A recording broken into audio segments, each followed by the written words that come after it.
આજે આપણે બનાવીશું ગુજરાતી ડંગેલા, એને હળવો પણ કહી શકાય છે। એના માટે મેં લીધેલા છે 1 કપ ચોખા, અડધો કપ ચણાની દાળ, કપ મગની દાળ, અડધાથી થોડો ઓછો કપ મૈસૂરની દાળ। ઢોકળા સરસ વડવો સરસ ફૂલીને થાય એ માટે અડધો કપ મેં લીધેલો છે, એની અંદર અડદની દાળ। આ બધું મિક્સ કરી વ્યવસ્થિત અને એને 2-3 વખત ધોઈ અને પછી આપણે એનું ખીરું બનાવી લઈશું, બરાબર। આ જો ખીરું તૈયાર છે, જેની અંદર આથો પણ આવી ગયેલો હતો, બરાબર। હવે એની અંદર હું એક ટેમચું, આમ તો આપણે જનરલી દૂધી જ સીણતા હોઈએ છીએ એની અંદર, પણ આજે મારી જોડે ટેમચું ઉપલબ્ધ છે એટલે એની અંદર ટેમચું સીણીશ। હવે એની અંદર આપણે એડ કરીશું ધાણા। ટેસ્ટ ખૂબ સરસ આવે આ બધું એડ કરવાથી, અને એને વ્યવસ્થિત રીતે હલાવી દઈશું મિક્સ થાય ત્યાં સુધી, બરાબર। આપણે તેલ એડ કરેલું છે અને વઘાર માટે આપણે લઈશું 1 ચમચી રાઈ થોડી વધારે હોય તો સારું લાગે, 1 ચમચી તલ,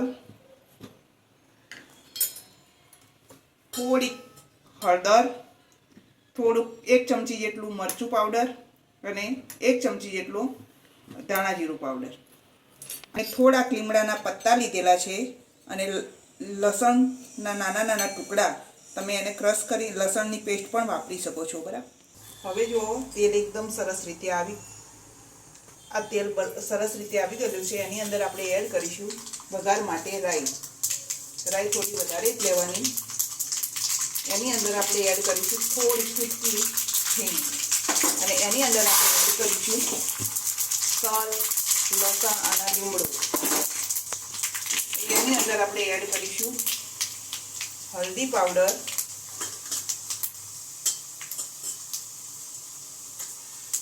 મરચું પાવડર અને ધાણા જીરું પાવડર। આ વઘાર વ્યવસ્થિત હલાવી અને આપણે જે ડંગેલાનું ખીરું છે એની અંદર એડ કરી દઈશું। સ્વાદ પ્રમાણે મીઠું આપણે આપણા સ્વાદ પ્રમાણે એડ કરવાનું રહેશે। બહુ પડી ગઈ, સ્ટોપ ક્યારે કરવું ને। એની અંદર આપણે 2 ચમચી ખાંડ નાખીશું। હવે આપણે ગેસ ઉપર તવી ગરમ કરવા મૂકી દીધી છે, એની અંદર થોડુંક તેલ નાખીશું અને એની અંદર થોડાક તલ નાખીશું, અને પછી અંદર આપણે ખીરું એડ કરીશું।